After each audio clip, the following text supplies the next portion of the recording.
Today is the 8th day of December 2014, and we are very pleased to have Sudha with us. Yes. Welcome, Sudha. It's a big surprise for me. Well, we have so many things to cover. Shall we begin with your family and how they heard of Mother and Sri Aurobindo? My father was born in a village of Gujarat, and he studied there for the first few years. And then he went to higher and higher centers of education.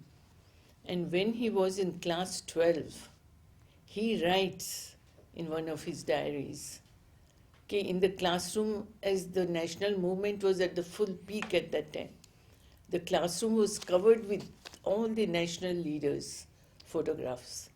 And one among them was totally different. And that face would catch his eye. And he would keep on looking at it, not hearing what the teachers were saying. And then he writes, okay, and after some time a sort of silence would descend upon me and I would get lost in it.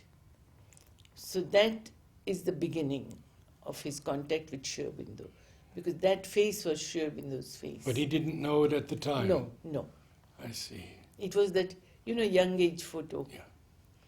Then afterwards, when he grew up and he went to a higher education point in Bharuch, also in Gujarat, there was those akhadas which A.B. Purani and his brother Chotu Bhai Purani had started. So he was in that. So one evening he saw that further away one person is sitting on a well and just observing all the students doing their activities. And he said, oh, that person is not of this world. He's coming from somewhere else. And when everything was over, he went to that person and started asking questions. Very many questions he asked. So then that was A.B. Purani. And he had just come from Pondicherry there. So he says, look, my child, if you want to know some further, you write your letters to Sri Aurobindo, send it to me, post it to me, because Sri Aurobindo is not reading. I have to read out.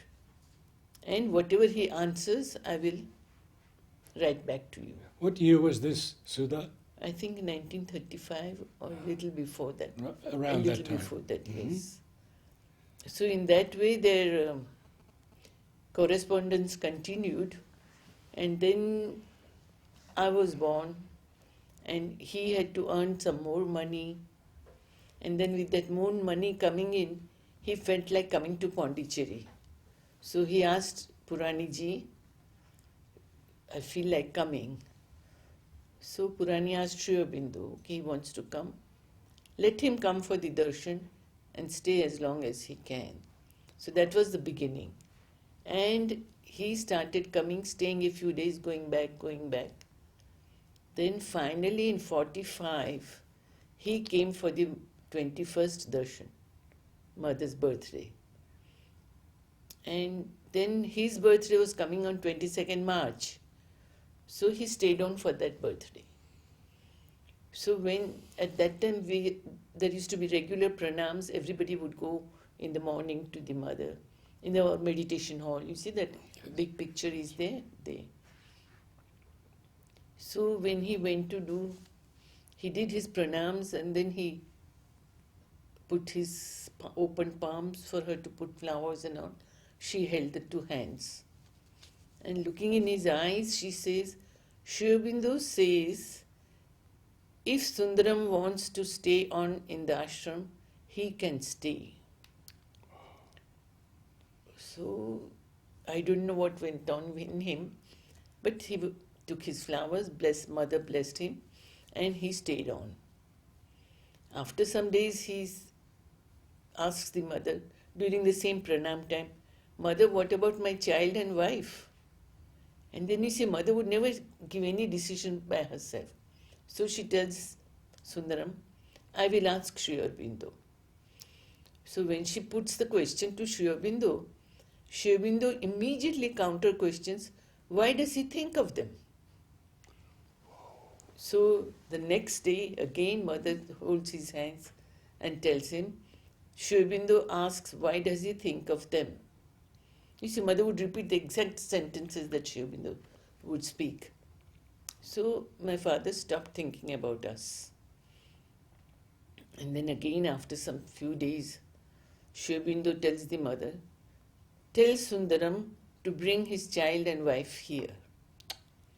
So when he went for the pranam next morning, mother stopped him. Sri Aurobindo says, you can bring your child and wife here. So then he made arrangements and friends packed up things and all. And my mother and I, we were here on April 22nd of the same year. So everything from 21st February to 22nd April. And April 24th was my first darshan of Sri Aurobindo I see. in 1945. 45. Can you speak a little bit about it? No, I wouldn't remember You wouldn't? anything. No. Only I was just, what you would say, stupefied at the posture, at his color. I said, he's a god. That's all I remember, Yeah. nothing much. Now you mentioned that your father was corresponding with Sri Aurobindo. Do you still have some of those letters? We don't have my father's letters, but we have all the answers that Puraniji gave. I see. Yes. And those have been published also. Puraniji brought out a book, 3 volumes of his letters. Oh, So there, yes. I think my father's are about 42 or something like that in number. now your father was a poet. Hmm? Your father was a poet? Yes. Tell us about that. Yes, and so, in one of the readings to Sri Aurobindo, Puraniji showed a photo of Sundaram. Okay, this is Sundaram, our great poet. Then Sri Aurobindo looked at the picture, photograph. He will one day come here. Yes, that was announced before it was sort of. So then. So you had your first darshan of Sri Aurobindo in 1945. How many darshans did you have then? Many? I don't know, once I had counted from 1945 to 1950, minus one when I had the measles and our doctor didn't allow me to go. And second time also I was sick somewhere and I couldn't go. So 2 darshans I missed.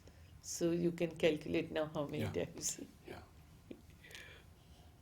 But you must have remembered something of the last darshans, the last few darshans, when he was sitting there with mother. Last darshan? No. No. Many people say they're just blank. They remember nothing. I don't know how old would I have been in 1950, 13 years. Yeah. And things were not very seriously felt, I suppose. But when he was laid on his bed last, a friend came early in the morning. Sundaram, get ready and come to the ashram. What? Don't ask any questions, you come. So we got ready and we went, and there was already a queue going up to Sri Aurobindo for the darshan. And he was lying there and he looked so majestic and so wonderful. That's the only thing I can say. But then when we came down, we went to Puraniji's room, because Puraniji was a very close person to. And then Puraniji looked at me. So, you went and saw our Lord?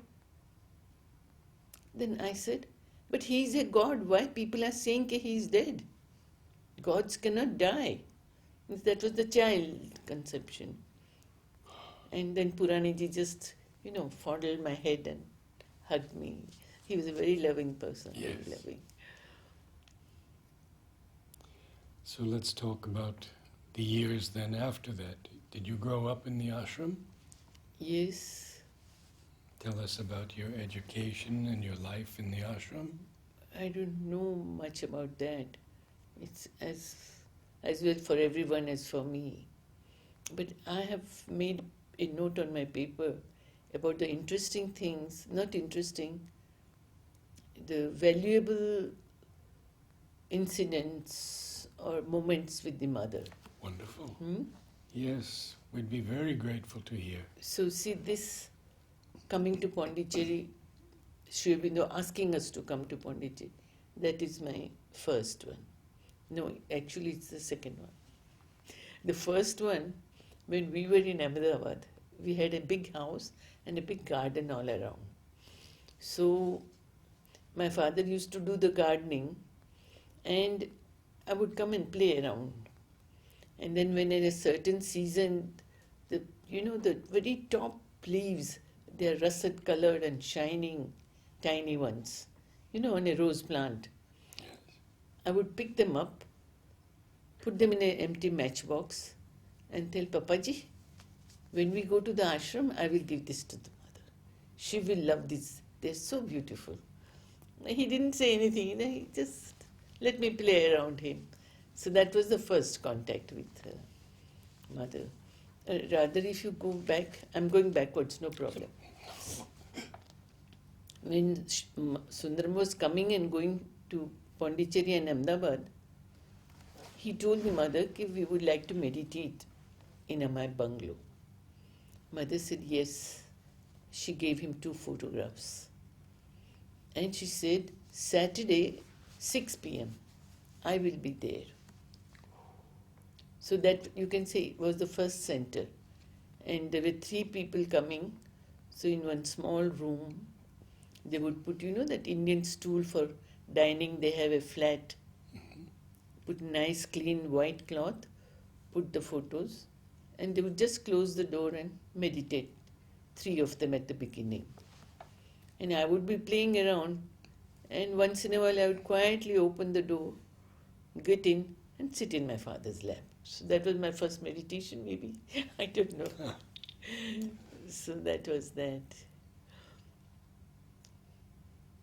So then when we came here, I joined the school. And we were just growing up, studying, playing, cycling, going for outings, picnics and everything.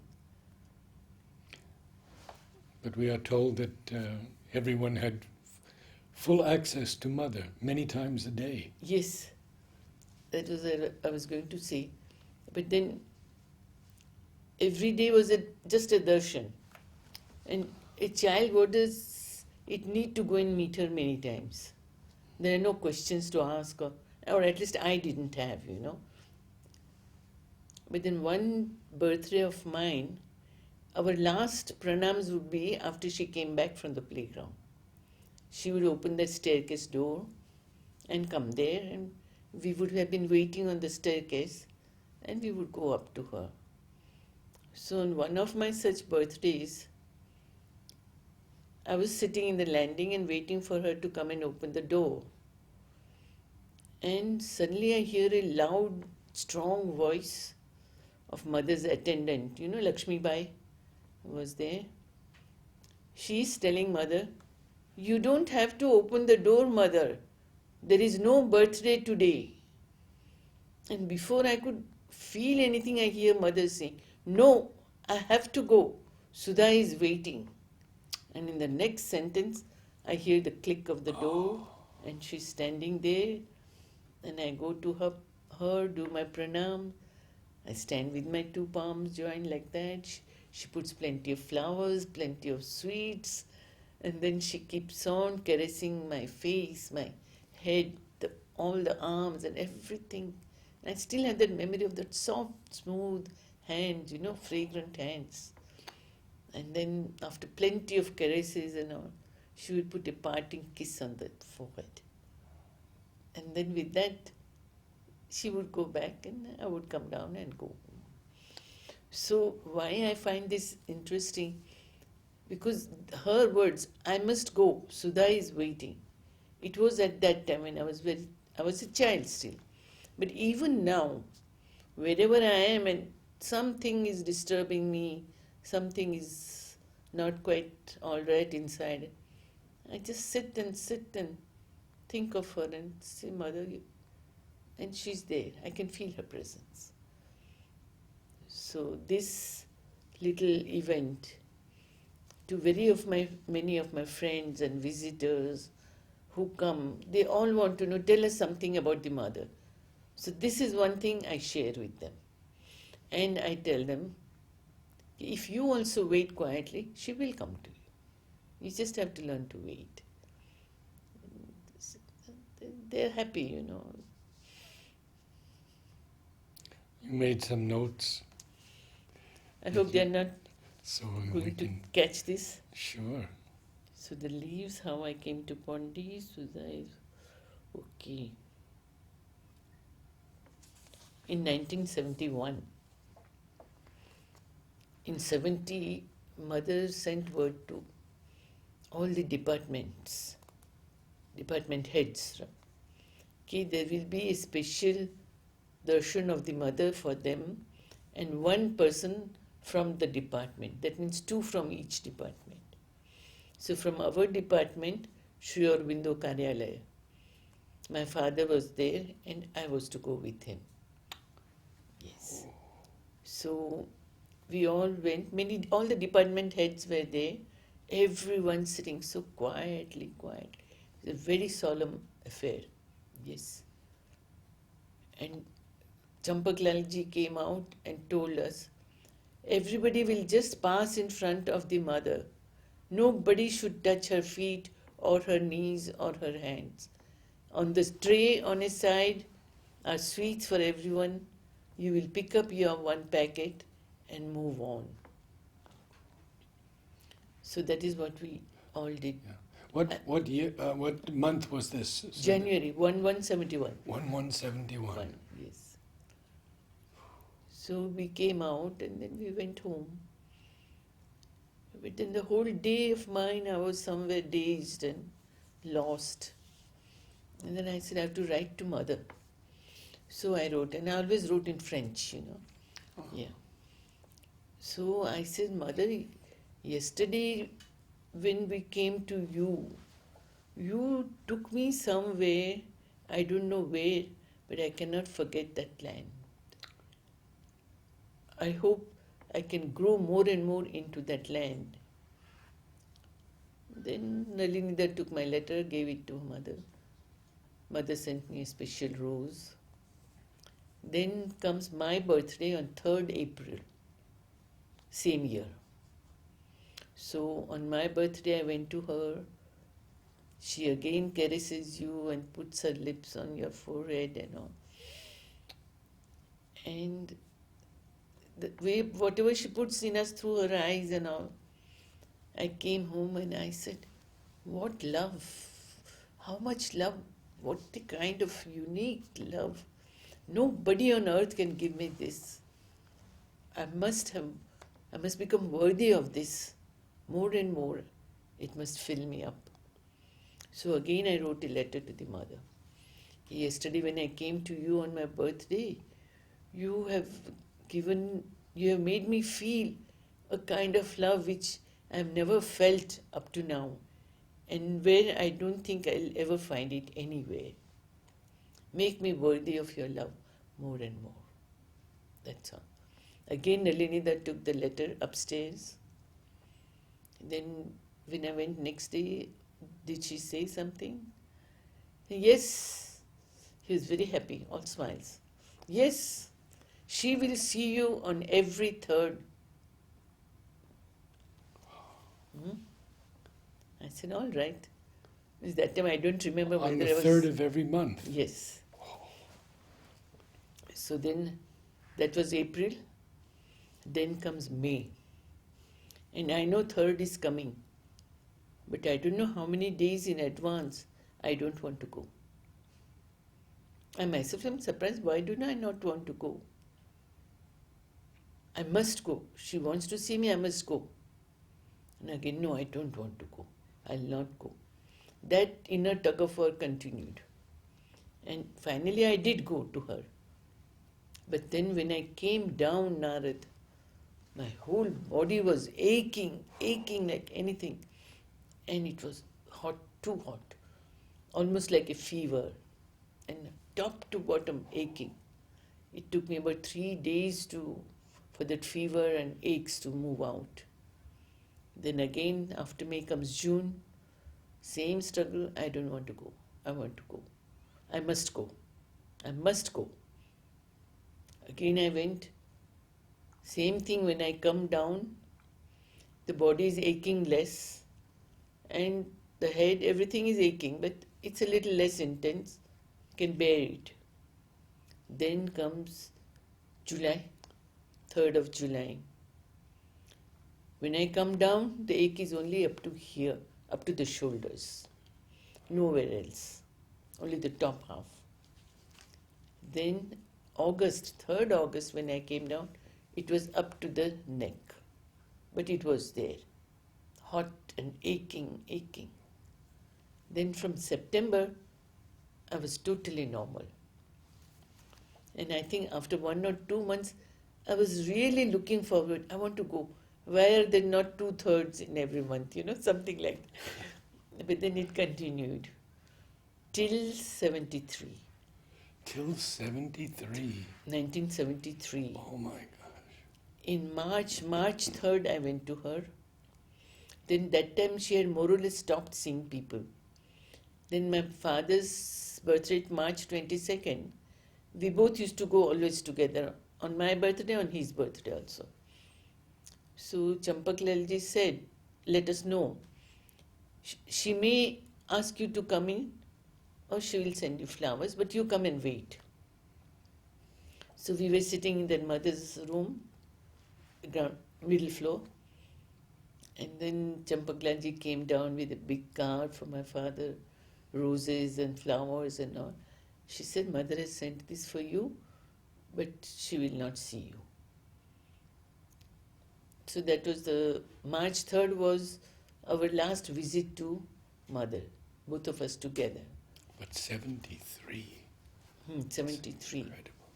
Then on April 3rd, I went and sat. That was my real birth date also. Then again Champak Lal brought me flowers and all and says, Beta, she is not seeing anyone. Be happy with what she has said. I said, it's all right. Because we knew she was going through some things, so it was always a question mark, whom she would see, whom she would not see, how long and all. But anyway, so then after that, you know what happened after 73 and all. So then I calculated from 3rd April 71 to 3rd March 73. It makes my visits total up to 24. Continuous visits. So what work she did in me, she would know, but I do feel it sometimes, what was being done. These 24 months were very special for me, very special. What work do you do in the ashram? What work have you done? What department? In 61, I finished my studies. Where do I go for work? Mother says, you will work with Sundaram. No place. Wherever, whatever he wants to do, you have to be with him. So I would go to the press in the mornings. In the afternoons, I was a teacher in the school. Evenings would be our group activities and all. What did you teach? What did you teach? In the very first years, they started me off with biology because they had no teacher for biology. But it was a very happy experience. And Kake, he was one of my students at that time, first year. So the first class is over. Then he does this. I said, yes, Kake. He's saying, vous savez, Sudamin, vous avez répété, n'est-ce pas, 33 fois. I said, oh, you counted all that. You get the point? No, you see, you have to give it in the English teachers also have a, for people. The teachers have a mannerism, no? So it's I must have got this phrase, n'est-ce pas? Vous comprenez?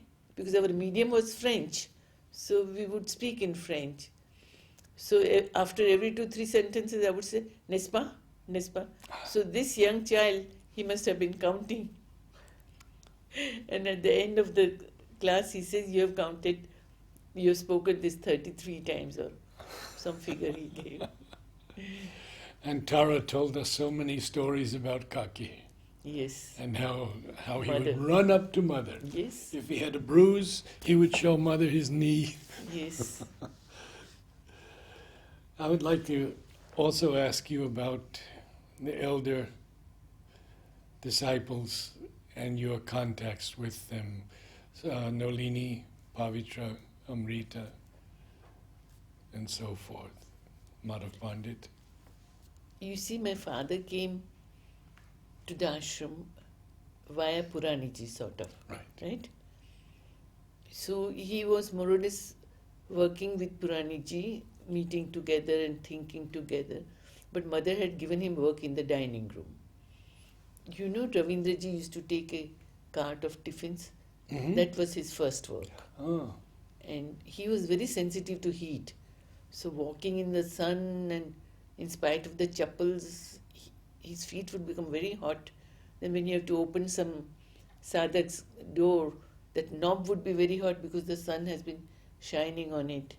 Then after the round is done, they have to go back to the dining room, and Sundaram had to wash the cart. So all the tiffins are given for washing. That grill which hold every tiffin in place is taken out. Then you have to soap and water and scrub and all.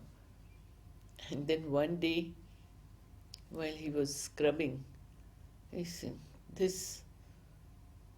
where was I unhappy in Ahmedabad? That I, a poet, I have to do this kind of job. That was that I was there still, you see, because he knew very well. He was the top poet in Gujarat. Yes. At the age of 22, he won an award which now people are getting at 60, 65 or something like that. And then after that, there were a series of awards. But then immediately he understood what is speaking in him about this. So then he threw that away and he continued his work. Then there's another interesting thing. In the dining room before, we used to have those enamel dishes and bowls. You know them? No. They are white. You know the kind of plates and all the Muslims have. Mm. There's a white and there's a colored border, green or blue. So we had those kind of vessels. So he was wiping one of them and suddenly the bowl slipped and it fell. And one little chip from the corner, he saw it but then he didn't pick it up. Then that chip says, don't you want to take me up and, pick me up and put me in my right place? He says, oh. So he goes and brings it and he puts it where it should be. And then after some of this experiences, you know, what we call the dining room is the melting point of all sadhaks. All the egos are really scrubbed all around. You've had that experience, no? It doesn't matter. Most sadhaks are always put in the dining room first. And then after some time, Mother sent word through Ravindraji, asked Sundaram to go to the press and take charge of everything that is Gujarati. Oh. So before that, Jayantilal was handling a little, but then he knew where Sundaram is and where he was. So Sundaram became in charge of Gujarati. All books were printed, new books were translated, the Gujarati quarterly was started, Dakshina. So Puraniji felt the need. Okay, we must have something to give to our sadhaks in Gujarat. So they sat down and what name to give to the journal. They brought out the Vedas and there are 5 goddesses. And from them they chose the name Dakshina. It is nothing to do with the south, Dakshin, but it is the goddess of discernment. You see, discernment is a very specific word. It's not what is the other word close to it? Comprehension, understanding. Huh? Comprehension. Anyway, it teaches you what is right and wrong. which is to be chosen and which is to be neglected or put aside. That is the goddess of discernment. So they chose the name and they started work. Mother blessed them. The first issue was out. Within 2 months they had to reprint the first issue, and then it went on and on. And the sadhaks from Gujarat would wait, when is the next issue coming? Like, when Aurobindo Arya was coming out, so many youngsters everywhere were reading it. Kapali Shastri was one. Then there was one, T.K. Kodandraman, and many others I have seen. They were all starting from, their first steps were from the Arya. So then that's how things started developing, and then he was still a poet also. So they would call him from Gujarat, you come to our college, give us lectures on such and such a poet, give us lectures on such and such a subject. And then when he told mother, they were asking me to come. Yes. And she puts in his hand the flower silence. So he has to give lectures with the flower silence. So then after some time, lots of developments took place. Then in 68, there was the beginning of Aurobindo, right? Yes. So at that time he was in Gujarat, and there was a camp, shibir what we call. He used to have a shibir or two every year in Gujarat. He would go for a month or so. People would gather around him. In the beginning it was just 50, then it started increasing. Everything had been really pre-planned. Up to 200, 250 people staying together around Sundaram and totally concentrated on the mother and Aurobindo. He would talk to them, explain to them. We have those talks. I will be giving it to you. So then when 68, when such a shibir was going on, they said, if there is a Aurobindo in Pondicherry, why can't we have an Aurobindo in Gujarat? Then my father said, yes, why not? You put your prayer on paper, I will take it to the mother, and we shall see what she does. So there were 42 people who signed the prayer. My father brought the paper here, and then while taking it to mother, he added another paper from his side, saying, Mother, if you approve of this prayer, then please give us a name for that town. So mother immediately wrote Om Puri, O-M-P-U-R-I, in English, in Sanskrit. So then that work is going on, but at a far slower speed than our Aurobindo here. But things are moving. Lots of difficulties are there. Human nature is very active there. So, but it is moving and it's beautiful, a place. Beautiful. So that was Om Puri, developing around my father also there.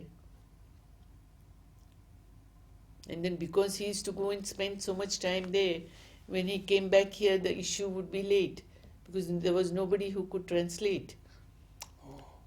And I don't know, you know Ushaben Desai? Their father was a lawyer. And he wrote a letter to Sundaram. I am so grateful to you that you have created a new Gujarati language for the works of Mother and Aurobindo. Yes. Because after that I see others who have translated or are translating even now. They use idioms and phrases which are coming down from years. Sundaram never had such a thing in his writing. He would arrange the words in such a way that there was a rhythm. So that rhythm point, no other translator has been able to feel and bring it out in Gujarati. They say he has developed a new language. Rhythm is music also. Hmm? Rhythm and music go together. Oh. It's a musical language. Yes, and then you see when the shibis used to be there, he would he would write specifically for the shibir a song, sort of a prayer, sort of a description of the work to be done in us, around us, and some artist would sing it. So in that way we have 24 shibir songs. It is there in those two CDs are there, a part of it is there. And then others have sung his poems and all, those also are there. But he had studied music for 9 years. He got that, Sangeet Visharad, it's an honored degree. So when he would write a poem, he knew to which raga this has to be sung. And he would write it. And then when the artist would start, he would say, you sing in this rag. And he would sit in front of him and then guide him. No, this is not correct. This is how a word has to be kept together. Even now, there are singers, when they sing, they split up one word and push them one half forward, one half backward, and link them up with the succeeding. It makes no meaning. You see, the meaning gets confused for the listener. But you have to keep one word in the music by itself. So that he was very particular. I want to get on to ask, you had mentioned Kapali Shastri. Yes. Did you know him? Oh, yes. Can And you I loved him. I still love him, Narad. We were kids. Same 13, 14. And he was our Sanskrit teacher. Before we would go to the dining room and straight go to the school and play in the courtyard, which is now the playground. Then where is our projector room? Nirmal and Arun, their work. That was our Sanskrit class. So earliest we would go there to put our books before going down and playing. He would be sitting there. He was such an imposing figure. We would make no noise, quietly put our bag and back out. Then when the school bell would ring, we would come in. And then he would teach us shlokas and all. And then at one point, I think it must have been when he started going more and more inward. And then he left teaching. And at that time our Krishna Kumari ji, and her elder sister Rajkumari, she had an elder sister Rajkumari. I didn't know her. Yeah. She took over. Then when the elder sister couldn't continue, Krishna Kumari ji took over. So we have had a good chain of Sanskrit scholars teaching us. And then we would see him coming and going in the ashram, going to the mother for pranams. That was it, such a fine person, such a fine. But then lately, when I started doing some work, I started reading his books. And some specific, number 4, I think, and all, where he's corresponding with mother, talking to mother, interviews with mother. That volume is quite unique. Kapali Shastri he started with Arya. He was in Chennai and he had gone to one bookshop, not a bookshop somewhere. I hope I'm not mixing up details. And there in one shopkeeper's, he saw this Arya. He picked it up. That man said, you can take it, I have no use of it, I'm not interested. Then every month he would go to get that. And then he started coming here also. But Raman Maharshi Ashram, Bhagwan Raman Maharshi was his main guru at that time. Yes. So he would come and go. Then at one point, mother asked him, when he said, Mother, I'm going tomorrow to Raman Maharshi, do you have to go? Oh. It must have taken him aback. But he said, yes, Mother, I want to go. So he went. And then slowly, I think after Raman Maharshi passed away or something, he settled down here. And he was in Madhav's house, same house, Yes. stayed there. And You- did you know Nalini very well? You took letters to Nalini. Oh yes, see that. Tell us about Nalini. Got went tangent. Sundaram had come with via Purani ji. So letters coming to Sundaram, where would they go? So they would come along with Purani ji's letters. Purani and Sundaram letters together. Early time, Purani ji's letters would be brought to the ashram and kept on Nalinida's table. So there was a place where Purani's letters to be kept. When Sundaram came, Sundaram and Purani's letters on the same spot. So then my father used to collect. Coming back home from the press, he would go to the ashram, meet Purani ji, collect the letters, then come home. So then when he stopped going to the ashram at that time, the work came to me after I finished my school and all. So I would gently look, where is Nalinida? Am I going to disturb him or something? Then quietly pick up the things and go. Usually he wouldn't say anything. So I said, oh, so you have come. There are many letters today. Some comment he would give, communicate with me. So that was a very happy relation. And another incident, I don't know, I should mention it. Anyway, let it go. My father was in Gujarat. He had emergency prostate operation. And they telephoned me, okay, your ticket is bought, you come. So I went up straight to Champakla. I said, I have to go. I want the mother's blessings. It was in the afternoon around 1:45 or something. Then he wrote down, you are a teacher, how can you go? I will not give you blessings. I didn't know what to do. So I just came down and went to Nalinida's room. So he didn't give you the blessings. I will give you. I didn't even tell him, you see. So then he took one blessings. This is for Sundaram. He put another one on top. This is for you. And don't mix up the two. So then I went and everything was already organized and over. So means without being told anything, he knew what is happening.